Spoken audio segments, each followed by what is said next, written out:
Well, I think we'll get started and probably get a few more people trickling in following lunch. I'd like to just start off by doing a little survey here, just to figure out who we have in the room, if you don't mind. So just with the, raise your hand. Curious, how many folks here live in California? If you can raise your hand.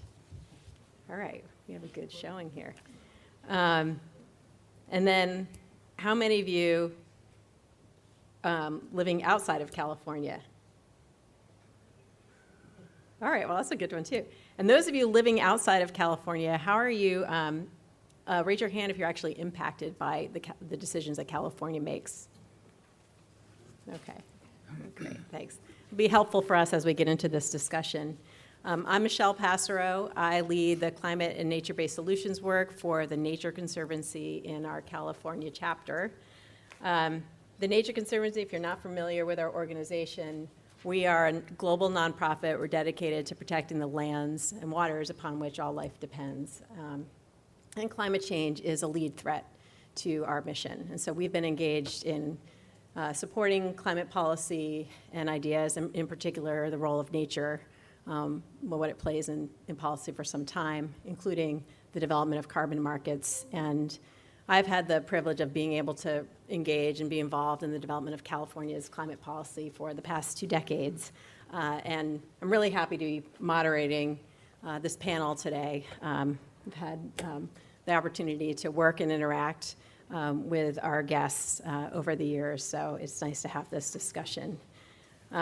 California, I think this is pretty well known, is leader on the climate change front, an innovator, and really has acted and continues to act as a catalyst for really driving change in climate solutions and other environmental issues.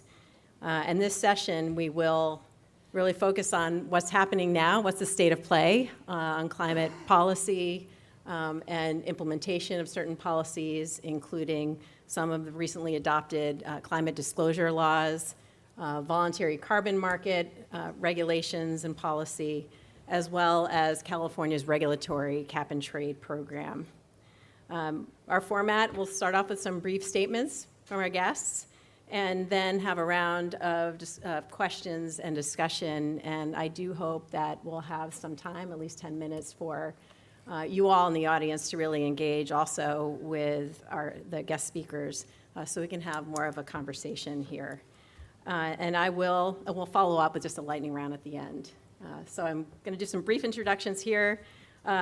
We have Richard Corey here to our right. He is a partner with AJW, and a firm that's involved in a lot of strategic advice. He can do a better job of introducing and explaining that a little bit more. We have a colleague, Alfredo Arredondo. He is with Resolute, and his firm does lobbying and strategic advice as well. We have Katelyn Roedner, who is the California State Director for the Environmental Defense Fund, and also Nico Van Alsten, who is a partner with the law firm of Shepard and Mullen.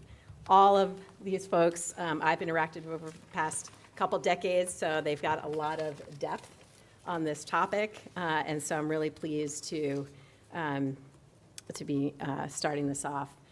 So I would like to start with just a few minutes for each of you to do some opening statements, a little bit about yourselves and just the perspective you bring to this discussion. And I would just go right down the line here. If Richard, if you don't mind, we start with you.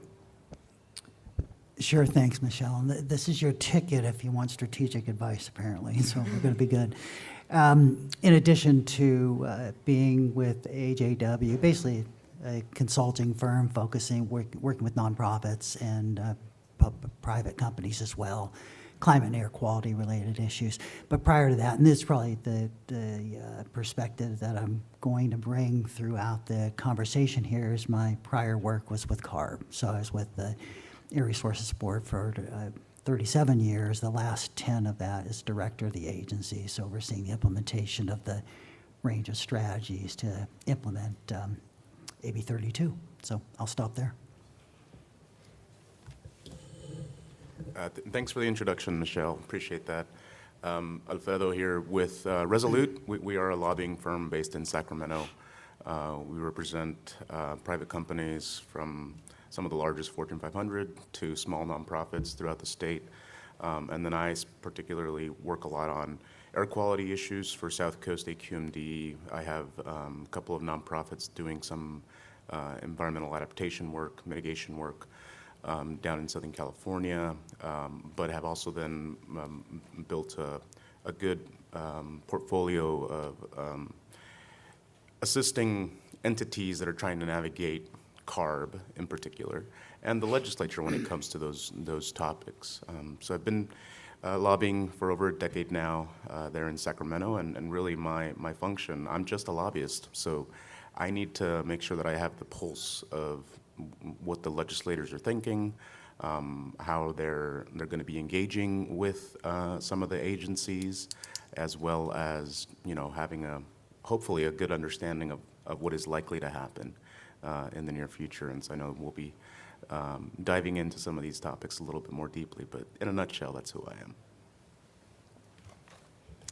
Thanks, Michelle. And it's great to be up here with all of you instead of on Zoom with all of you, which is where I feel like I mostly see this crew. So I'm Katelyn Roedner Sutter. I'm the California Director for Environmental Defense Fund.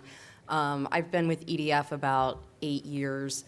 In my current, well, actually, before I get into that, if you're not familiar with EDF, we are a large environmental nonprofit. We're active in about 30 countries around the world. Our work is really grounded in law, science, and especially economics, which drives us to a lot of market-based solutions across our breadth of issue areas: climate, energy, natural resources. My role as state director is I get to work with all of EDF's program areas and connect them to what is going on in California. But my I guess real interest in area of expertise is on the cap and trade compliance market, and so I love when I can also put on my wonky policy hat in addition to the political hat and talk cap and trade. From my perspective and EDF's perspective, I mean, that program is really central to California meeting its climate goals, but it's also an absolutely essential model for not only other states, but other countries. This is, what happens in California does not stay in California, so it really matters what we do in Sacramento. It is the best policy to assure emissions outcomes and address our ongoing affordability challenges, which I'm sure we're going to talk more about, and provide a cost-effective climate solution. So I'll leave it at that. I'll have lots more to say on all things cap and trade. So yeah, thanks. And last, hopefully not least, Nico Van Alstyne. Michelle, thank you for the warm introductions. I am a lawyer with Shepard Mullen. I've been practicing environmental law for, it's a big number. And I've been focused on climate change issues since the adoption of AB 32 in 2006. That's really been my passion. And I will echo what Katelyn just said about the importance of the cap and trade program. So I've been engaged and been involved in every lawsuit that has challenged that program on the side of defending it, intervening on the side of ARB, and lots of other things as well. Throughout that, I've developed, good relationships with ARB, sitting across the table from them, sitting on the same side of the table with them. Like any large institution, there are pluses and minuses throughout. I've had great experiences and not so great experiences. But just again, to return to Katelyn's remarks about the centrality of the importance of this institution and its program, it's of great importance not only to California but to the world. So it's an honor to be here with all of you addressing what I think are really important topics. Thank you for that. And I want to just continue with us doing kind of a level setting right now. Before we enter into talking about specific bills and policies, it's just really important to understand in a little more depth just what's the atmosphere in the California legislature, in the politics, things that are really impacting decisions right now. We think about the devastating wildfires that just happened only, a couple months ago here down in Southern California, to a number of other issues. And so I'd like to turn to our panelists here. We start with you, Katelyn, if you want to just kick us off, just to really help everyone gain a deeper understanding. Yeah, thanks, Michelle. And, for those of you who spend time in Sacramento or interact with policymakers up there, none of this will probably be super surprising to you, but especially for those of you who are joining us from outside of California, this is the 30,000-foot view of the fields in Sacramento right now. I would say top of the list is there are deep concerns across the Newsom administration and the state legislature about affordability. We are seeing that used... We are seeing concerns about affordability be used against climate policy. For those of you who tracked the low carbon fuel standard, like that is case in point where you saw both the oil industry but also environmental justice advocates aligned on talking points about cost impacts of climate policy, which is really deeply concerning when obviously we do not have time to delay our climate action. But that concern about affordability is sort of being used as an excuse not to do meaningful things. And of course, the cost of inaction is significant and should not be overlooked, but legislators come back with, well, what is this gonna do to gas prices? So that lens of affordability colors everything right now. California is also looking at several out years of budget deficits, and smarter people than me can explain the way the California state budget is set up and why that is, but we're looking at a several years of real resource scarcity to fund the climate transition and all of the things that California needs to do to be addressing climate change and air quality. But it means that there is even more urgency to act specifically on the cap and trade program because the revenue from that program is incredibly important to many, many, many of California's policy priorities and California communities. So that lens also of like, we don't have enough money and we need more money is also permeates all of these conversations. Of course, there is the backdrop of the Trump administration, and I'm sure you have all observed that this time does not feel like last time. There's a real wariness of frankly pissing off the Trump administration because, our FEMA disaster dollars could be held hostage or something like that. I think it is making policymakers a little bit too hesitant to do important things. Which is unfortunate. But that reluctance to really cross the administration is apparent to me as an advocate.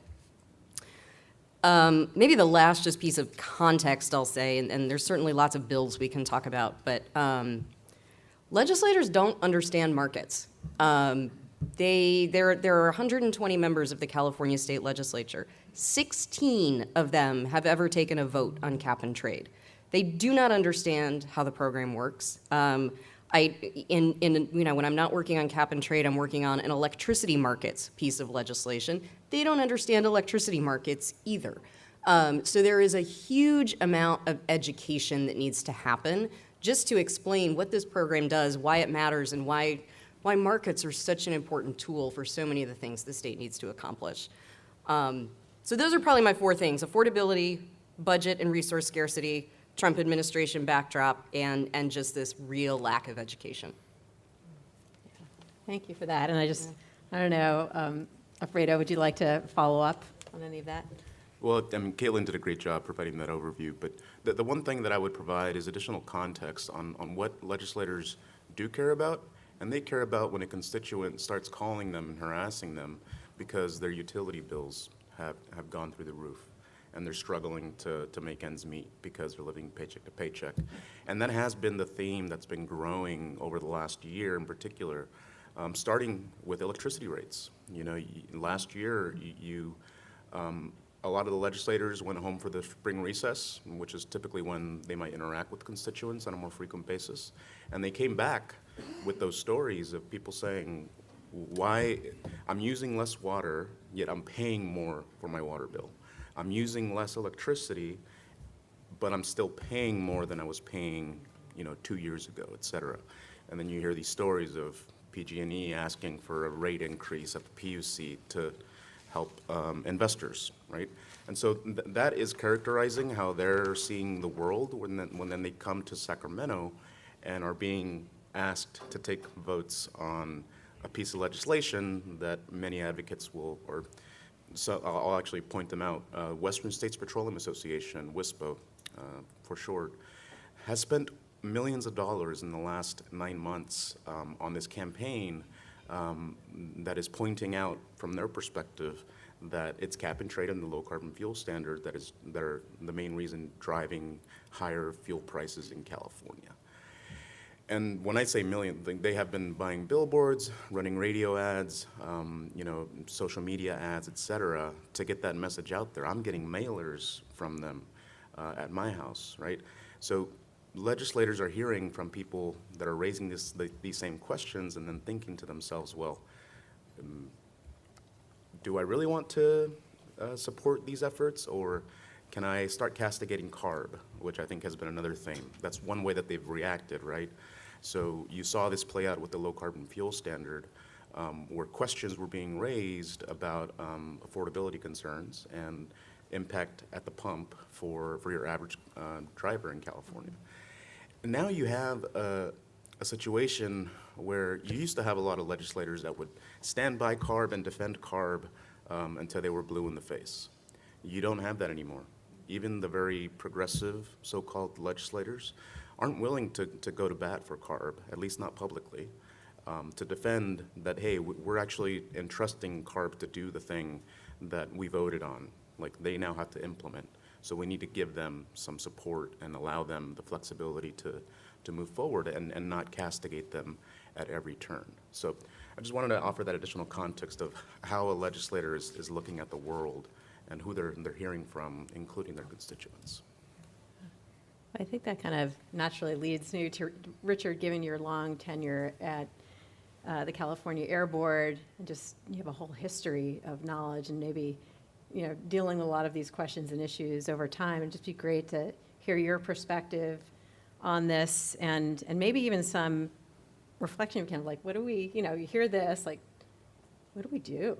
How do we approach these individual policy questions, just given everything that's going on? Sure.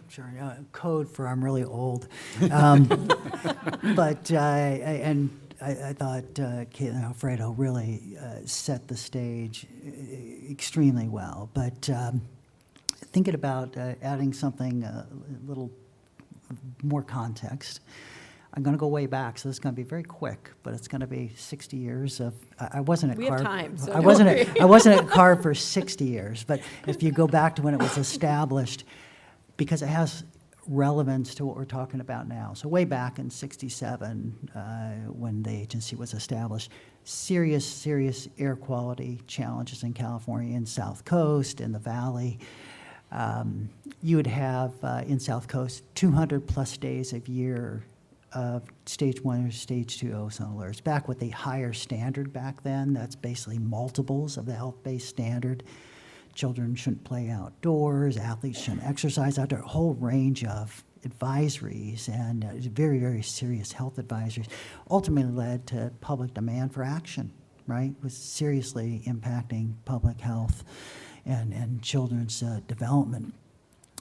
Including authorities associated with that. Clean Air Act came. There were subsequent significant amendments. EPA was established a few years later. But with that direction, and at that time, CARB's established, clear direction in terms of dealing with air quality issues. So a few things. Technical foundation, staff, targets, ambient air quality standards, legislative direction authority in the Clean Air Act and also state legislation. And it really cascaded to a series of actions on mobile sources, on fuels.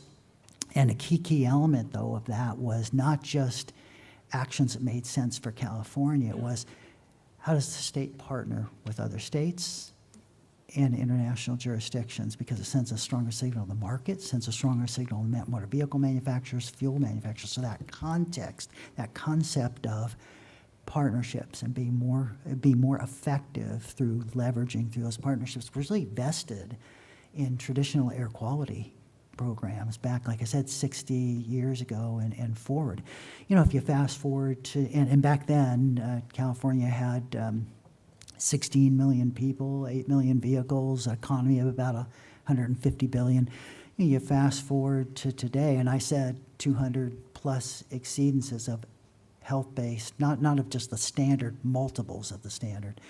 Fast forward to today, we haven't had one of those ozone alerts for 20 years. We still have, air quality problem challenges in the South Coast and the Valley, but the progress is undeniable. 40 million people in the state today, 30 million vehicles if I include cars and trucks, an economy about $3.5 trillion. So California was a country, it'd be the 5th largest economy on the planet.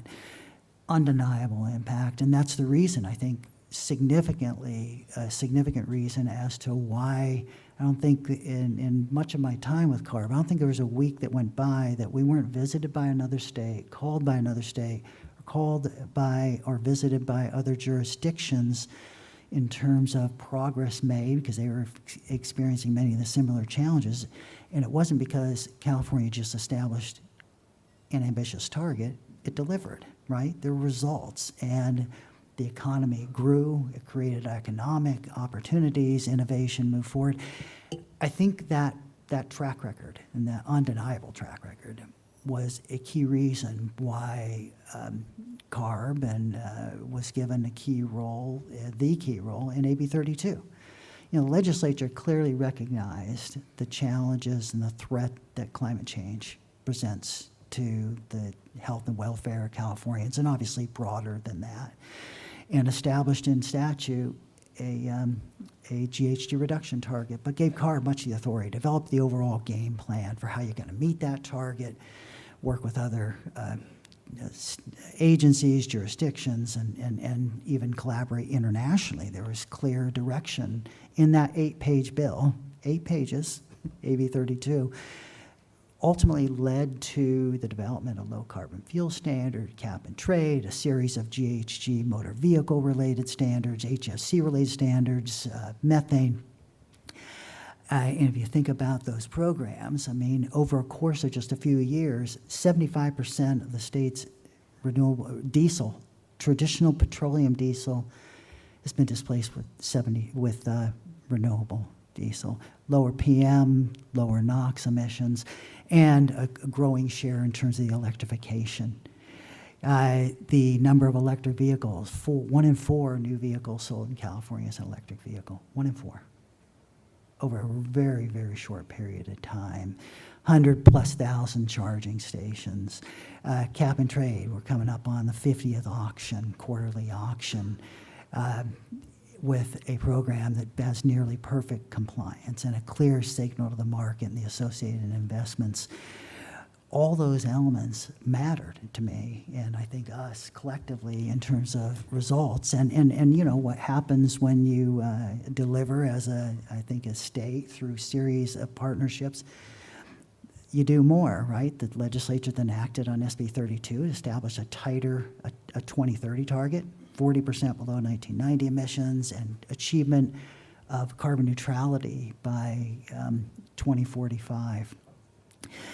And from that ambition, that direction, the CARB was also directed to periodically develop a scoping plan. Basically, what's the overall game plan for how the state's going to meet its GHG reduction targets?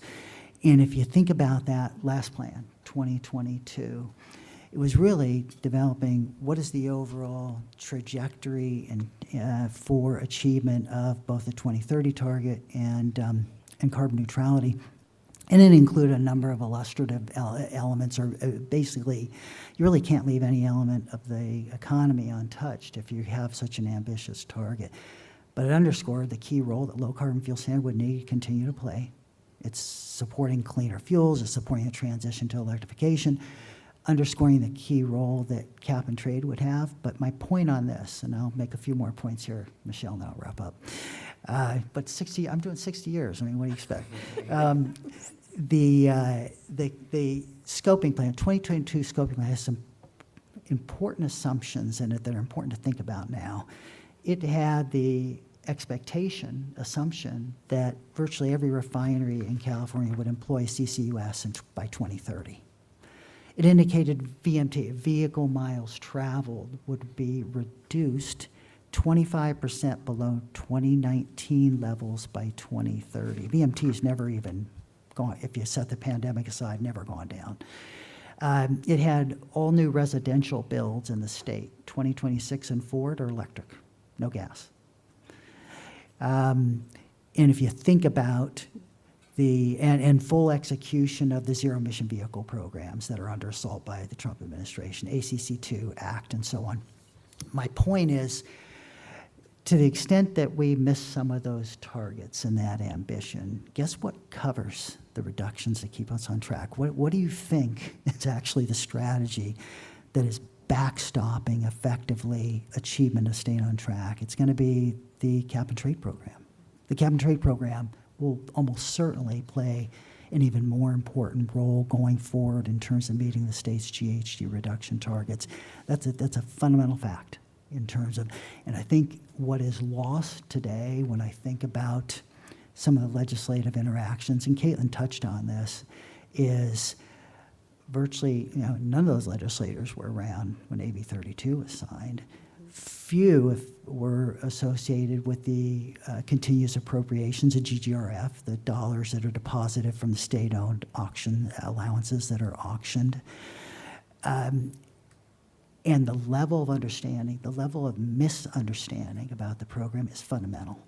Like we, and I'm saying the collective, we have so much more to do and maybe education isn't the right term, but having straight up conversations, one-on-one with these programs, how long they've been effectively implemented, the results that they've delivered.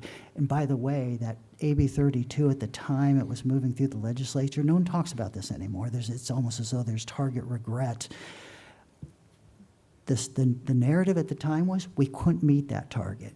AB 32 was too ambitious. It would lead to massive leakage, businesses leaving the state, gas lines. Fast forward today, we beat that target by 6 years and obviously have even tighter targets and standards. That experience, that history, and those results, and the benefits that are resulting from those targets, and the investments, and the innovation, the signal to the market, they're really important. I think there's a need for expanded conversations legislatively as they're thinking about these programs going forward. And last point, there's a tension, certainly, a spectrum viewpoint in terms of legislative direction when it comes to, well, I'll say cap and trade, but it could really be any regulatory program. How much should there be specific legislative direction on the mechanics of a complex regulation, right, 400-page regulation, versus traditional legislative role of ambition, clear targets, expectation of agencies, oversight, calling them in terms of hearings and the expectation of clear reporting, transparent reporting, effective public engagement, and at the end of the day, the controlling the purse strings. So the legislature does. But there's a tension on some view providing much more detailed design provisions of a complex regulation. Not saying they don't have the capacity to do it, but it takes a team, an army of really smart technical folks that are working day to day. It's a challenging issue to change this factor and not realize the cascade and interrelationship it has. And on the end of the spectrum, you have folks, for instance, in the cap and trade perspective view, straight up extensions, the appropriate role with appropriate oversight, control the purse strings, and directing the agency to continue to implement and make improvements. That tension's going to play itself out clearly this legislative session, and I think will be embedded in some of our other responses, so I'll stop there, Michelle, sorry. Oh, no, that's great. I think that laid out a really nice foundation for our discussions just on affordability, the budget deficit, legislative education, the federal administration coming back in again. I think CARB's history just in dealing with air quality issues and just really the results. Like, I just hear you referring to the results and just showing, maybe as we talk about these various policies and how to deal with it given the larger context, maybe, thinking about what results do we have so far to help kind of propel us forward. I did want to, I know we mentioned the legislature a couple times here, but just curious, do we have any legislators in the audience or legislative staff? Not that you want to raise your hand, but it'd be great to know. You continue the bad now. Okay. Oh, this all is right. helpful. We can really get at them then. Okay, so we'll move on here. We are gonna go layer down now.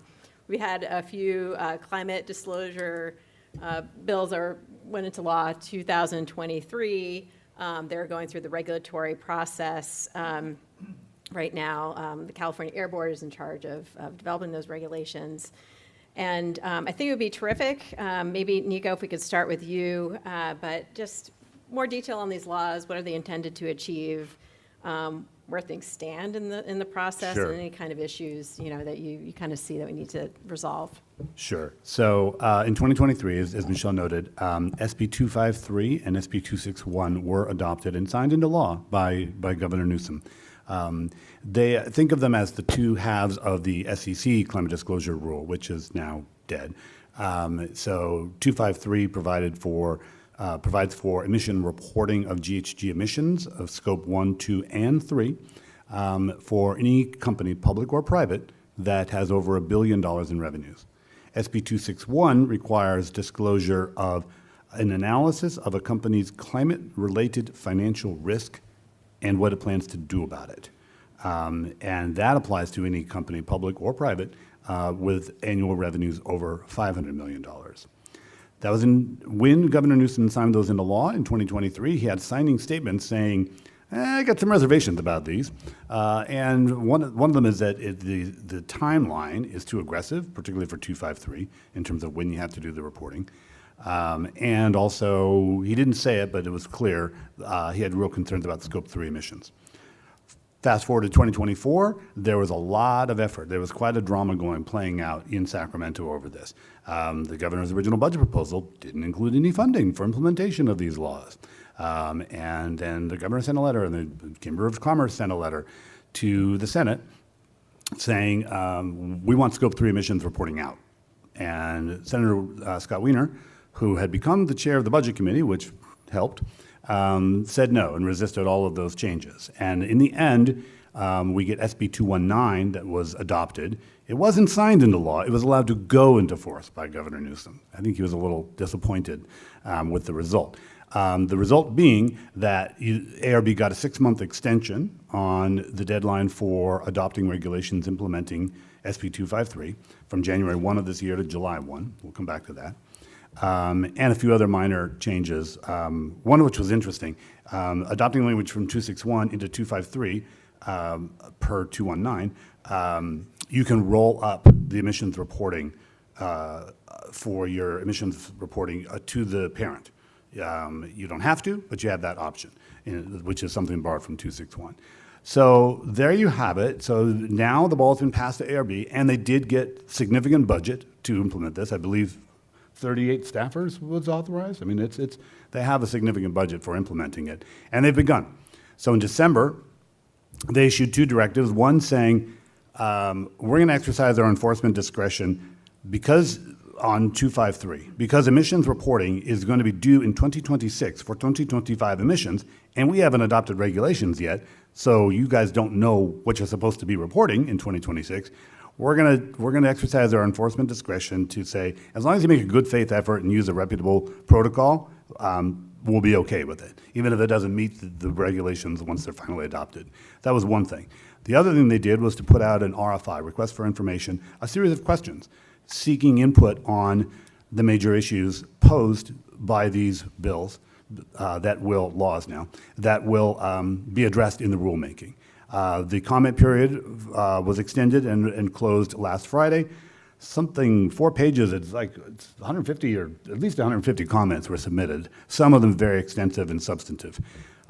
Where I understand from folks at CARB, where they now stand, where their path forward is that they hope to have a workshop in April that will respond to those questions. I'm sure they'll have an outline of what they're thinking and get stakeholder input. One thing about ARB that wasn't mentioned here is that under the Administrative Procedure Act, ARB is really committed to robust stakeholder engagement. They really have an open process and provide for many opportunities for the public to have input as they develop regulations, which is great. It's a real commitment to democracy. So we expect that to begin next month. Given the 45-day period for public comment on any proposed regulation, you can do the math and count back from July 1, and it doesn't look like we're going to meet that July 1 deadline. Senior folks at ARB are saying by the end of the year. Some people are maybe saying it might be longer than that. We'll see. But hopefully by the end of the year, we will have those regulations. Last thing I'll just tee up on this are some of the big issues that were fleshed out in that RFI and that are likely to be coming up. One is, how do you determine those annual revenues of $1 billion for 253 and $500 million for 261, particularly if it's a private company? And what do you do if the relationship, do you count it by the subsidiary, or are you required to roll up to the parent? The legislator, Scott Roedner, is very clear you roll up to the parent. But what if that parent is not a U.S.-based company? Because this is only supposed to apply to U.S.-based companies, and if it's a foreign parent, where do you draw the line? So there are a lot of subtleties in there that are going to get worked out in the regulation, and I'm sure that many stakeholders will have things to say about those. Another big issue is, what does it mean to be doing business in California? The Franchise Tax Board has a definition of that, but I'm sure that ARB will not be adopting that simple definition. Again, the legislators, I think, would interpret it very broadly to mean if your product is available on the internet, accessible from a computer in California, you're doing business in California. That's kind of the maximalist view. And we'll see. That's going to be another hot question. Here's my favorite question, my favorite issue that will come up, and I'm confident it will come up. I actually raised this with Virginia Sahota more than a year ago, and she seemed receptive to it, and more recent comments have suggested that ARB may very well be receptive to it. And that is a provision in SB 261, which is the climate-related financial risk reporting obligation. So it's section 38533B5, B5. And I'm just going to read it to you because I think it's really important for this community in particular. And it states, quote, to the extent a climate-related financial risk report, which is what's required, contains a description of covered entities' greenhouse gases or voluntary mitigation of greenhouse gases, CARB may consider covered entities' claims about those measures if those claims are verified by a third-party independent verifier, close quote. That opens the door for ARB to say, the use of claims about mitigation measures, i.e. offsets. If you're going to use offsets in your report to say that's how you're mitigating your residual emissions, then we have things to say about it, such as we think you ought to use only CCP-approved offsets, for example, or something like that. It's an opportunity for the agency to not regulate, but to provide kind of an indirect regulatory stamp of approval for certain offsets. I think that this could be a real boon to the voluntary carbon market if they choose to do that. And again, they've been hearing from folks about this, and early indications are that they are open to it. So stay tuned. Thanks, Nico. And I know there's a lot more also we can go into on the voluntary carbon market, but I do want to make sure we ultimately get to the cap and trade reauthorization. I want to turn, though, briefly to you, Richard, just to see if you had any reactions to what Nico is saying, or you wanted to add anything more on these disclosure policies. Yeah, I mean, Nico laid it out really well, so I will be, I'll be brief, but thinking about legislation, in this case, the 219 that Nico was talking about, clearly important. In fact, I actually think the regulations that result can be incredibly impactful. I actually think they, done well and done correctly, will be exportable to other states, international jurisdictions, and I think underscore the value in terms of transparency, in terms of corporate action, in terms of ability to track longer-term trends, and in terms of sort of corporate discovery. I think those are just so important, but I also think a healthy sense of not overplaying what actually the legislation can accomplish. Regulations, ultimately, they take time, and just as Nico indicated, that it's the process is just key in terms of developing effective regulations. And this, at least in my view, particularly in the Scope 3 reporting elements of 253, this is an experiment. It's going to take time to implement. It's going to require subsequent amendments over many years to effectively move forward. And, you know, if I had one criticism of the, you know, kind of the process, and this is not unique to this particular, this package of bills, but they were clearly overplayed, in my view, in terms of the ability right out the gate, compare Corporation A to Corporation B, and so a stakeholder can make an informed purchase decision or investment decision.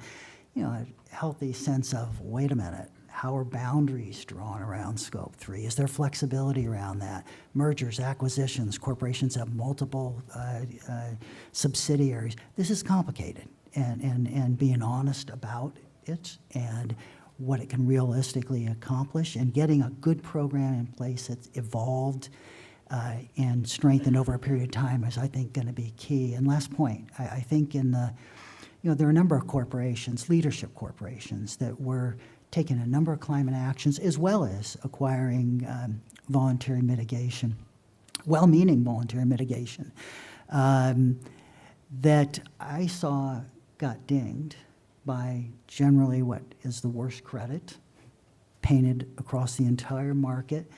And it was those that were sitting on the sideline not taking any action that got a free pass. It was like there's something wrong in terms of those factors. We can learn from those that were progressive and taking action in the voluntary space, including some of the Scope 3 engagement that they were involved in. So I think substantial partnerships that Nico talked about in terms of the APA process is going to be really critical over the next year or so for effective regulations, realizing there'll be limitations and an honest sense of what the appropriate caveats are and what you can and can't do appropriately with that data that's ultimately submitted under the program. Michelle, may I add just a Sure. quick comment? I apologize.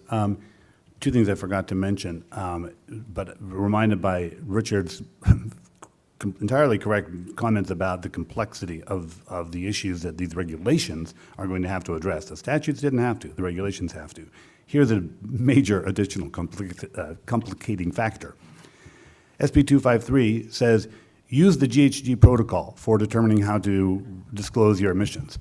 Well, guess what? The GHG protocol is undergoing a review, and they expect to take 2 years before they settle on the revised version of the protocol. So what kind of guidance is ARB going to rely upon? Same thing with 261. It says use the TFCD, the Task Force on Climate Disclosures. That entity no longer exists. It got rolled up into the ISSB, and as I understand it, that's undergoing some review as well. So what standards? I mean, the ARB is really going to be, I think you're absolutely right. If they do this right, it's going to be remarkably influential because it's going to be the first governmental, detailed requirements regarding disclosures. Last point, I should have mentioned it at the outset. There was a lawsuit brought to challenge those laws pending in the Central District of California. Most of the claims were thrown out by the court on summary judgment, finding that that they were not preempted. There's one claim that's left, which is a claim which, it's frankly the most novel, and it was kind of the one that grabbed the headlines. It said that this is a violation, these statutes violate the First Amendment, violate free speech, because they are forcing companies to make controversial political statements when they make their climate disclosures. That claim is still live. It's the subject of both a motion for a preliminary injunction by the Chamber of Commerce and others that sued, and the brief of ARB is due any day now, and it'll be opposed, and they're moving for summary judgment. So we'll see if it survives. It could actually go to trial, which would be really interesting.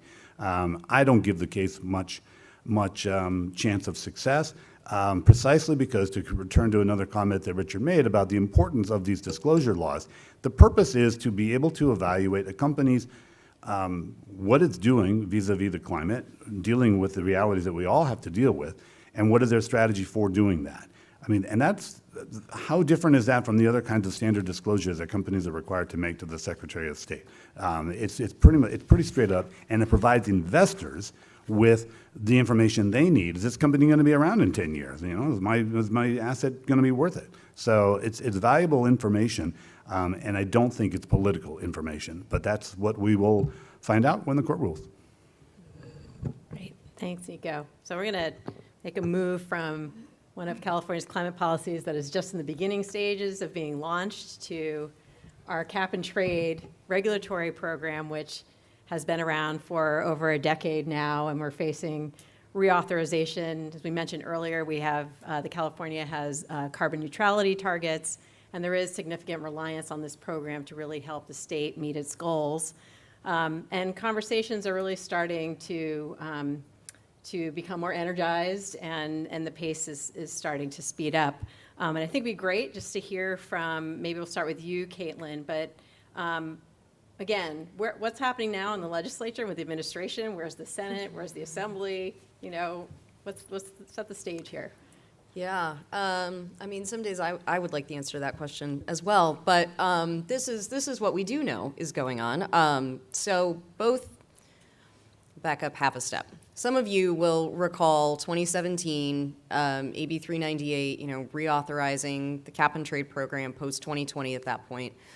You probably also remember all the market volatility that led up to that for a variety of reasons, but including just uncertainty about the program's future. I would like to think that the collective we learned our lesson, and so it is 2025 instead of 2027, and we are starting to have legislative conversations about reauthorizing the program, which is great.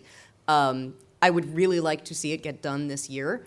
I don't know if we have 2/3 of a vote of the legislature yet that agrees with me on that, but I'm working on it.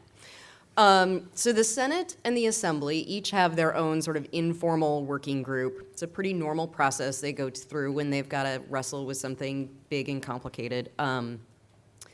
Assemblymember Jackie Irwin is leading that on the Assembly side, and then Senator Monique Limon is leading it on the Senate side.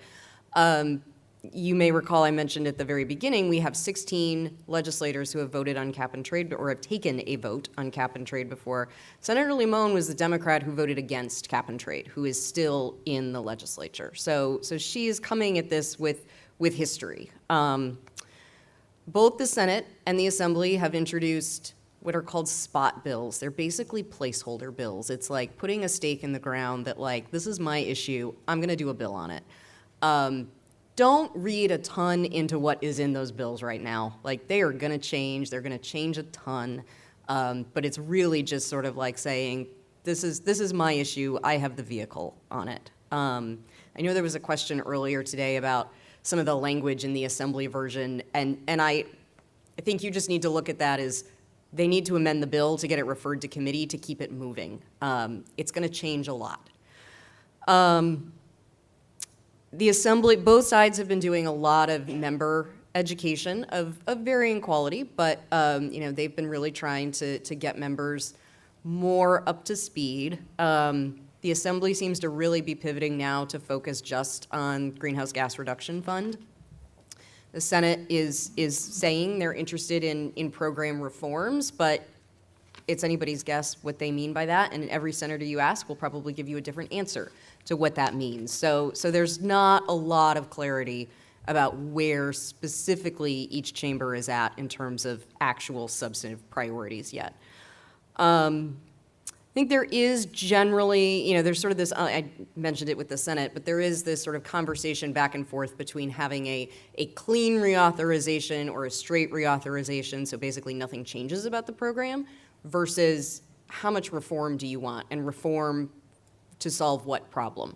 Greater climate ambition, lower cost of compliance, more offsets, fewer offsets, whatever. I mean, there's a whole universe of ideas out there.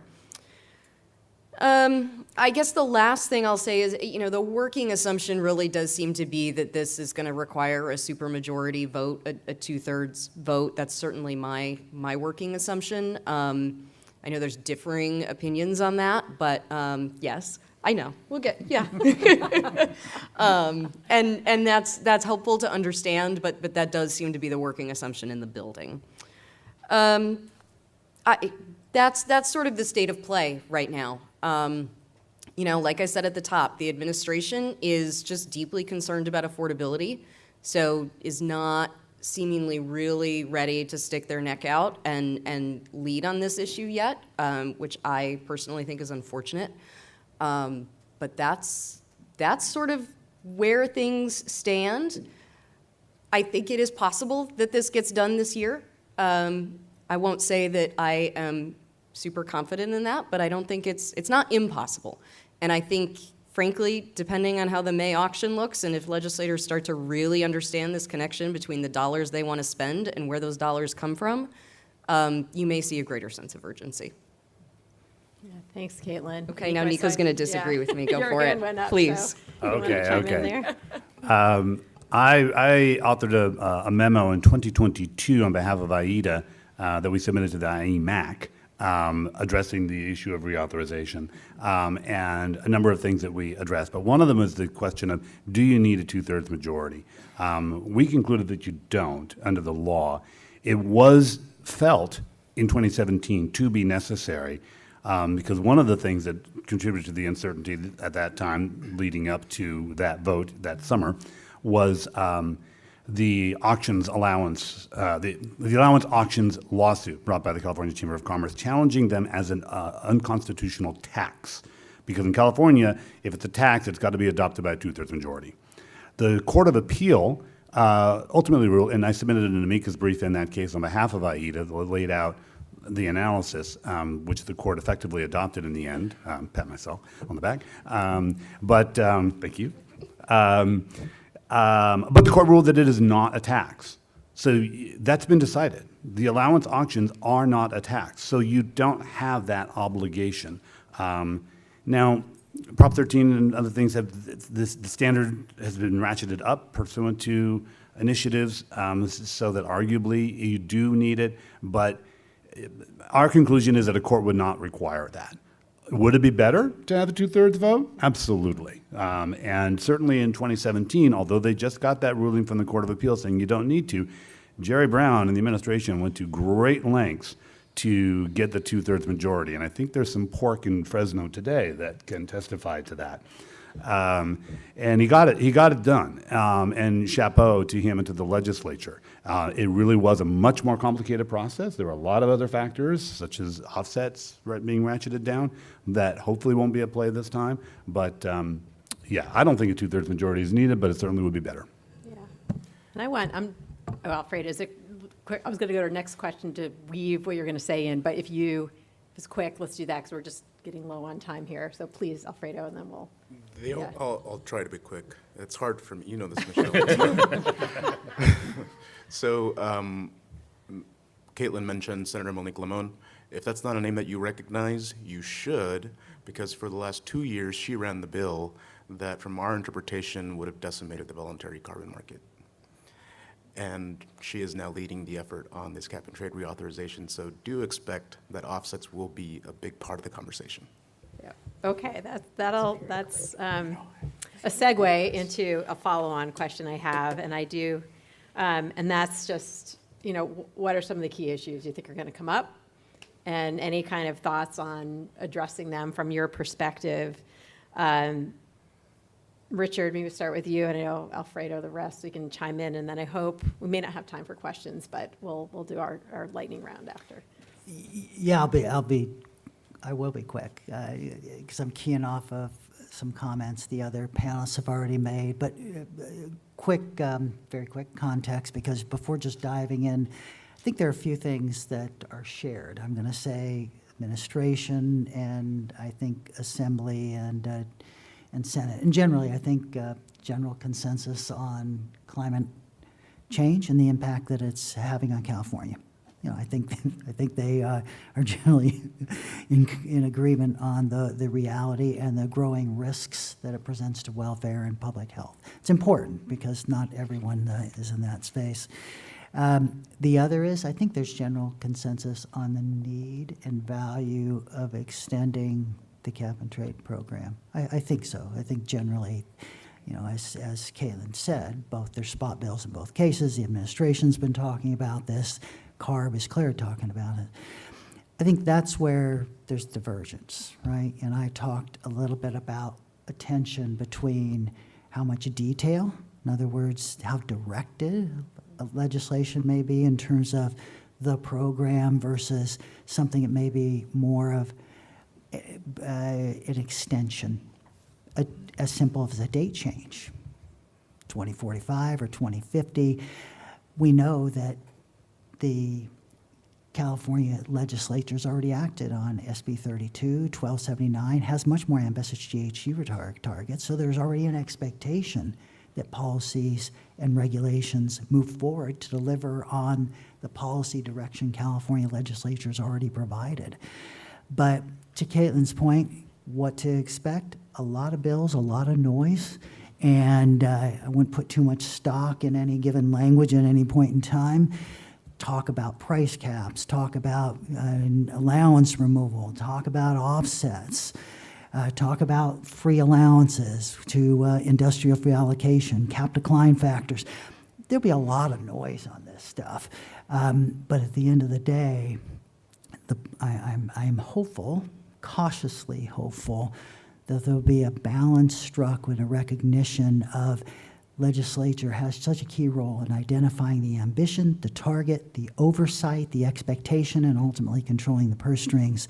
And there's great value in the APA process that Nico talked about, which is far more expansive than the legislative process with a 72-hour drop time for language when you have months through the regulatory process or even years.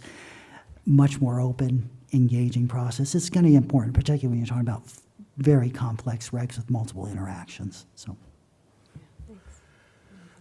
So what I'll add briefly is, there used to be a legislator who defended offsets tooth and nail and worked with NGOs like CI and EDF and others, TNC, on those issues, and was very influential in keeping offsets in the 398 conversation. So going back to 2017, then he was instrumental on tropical forest standard at CARB, and since then has been a critical advocate for that. He's no longer in office. Assemblymember Eduardo Garcia is no longer in the Assembly and the legislature in Sacramento. So we need someone to help fill those shoes that he's left behind. And we need to work very diligently this year to help generate the next generation of Eduardo Garcias, who will be the ones that we turn to, and we need to get the legislature in the right place on how we see the important need for offsets, nature-based solutions, et cetera. I guess the only thing I would add quick, free allowances, offsets, like those are all going to be major, everything that Richard and Alfredo have listed. I guess the only other thing I would say is legislators are not thinking about cap and trade in a vacuum. They all want something in exchange for their votes, and it may has nothing to do with cap and trade.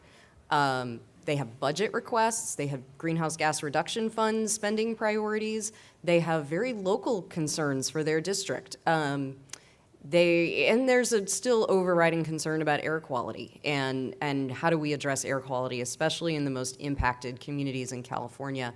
And I expect that to be addressed. I don't necessarily expect it to be addressed in cap and trade, but in some other vehicle, other legislation, more funding for AB 617, something like that.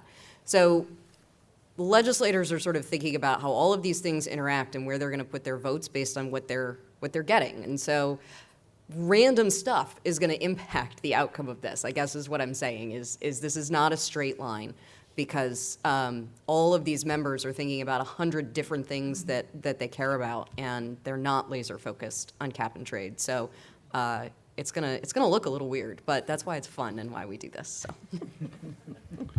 I'll just add a comment as to what will not be complexifying it, as I see it, and that is ARB has been saying for at least a year now that they're going to do a major regulatory overhaul of the cap and trade program.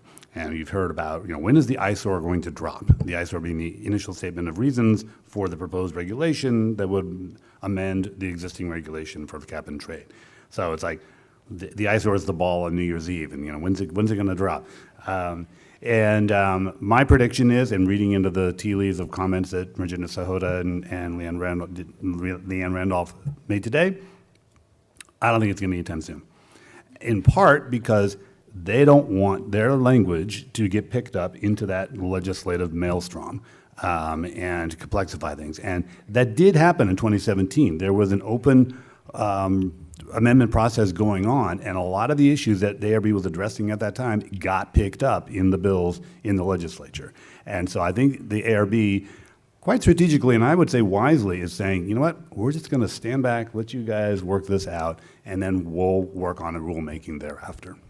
Great. I know we're pretty much at time, so this is just a really quick lightning round. You are in an elevator with the governor or a legislator, and you have a chance to say very briefly what to focus on to maintain California climate leadership. What will you say? And we'll start, maybe Richard going down, we'll go straight down the line here. Oh, no.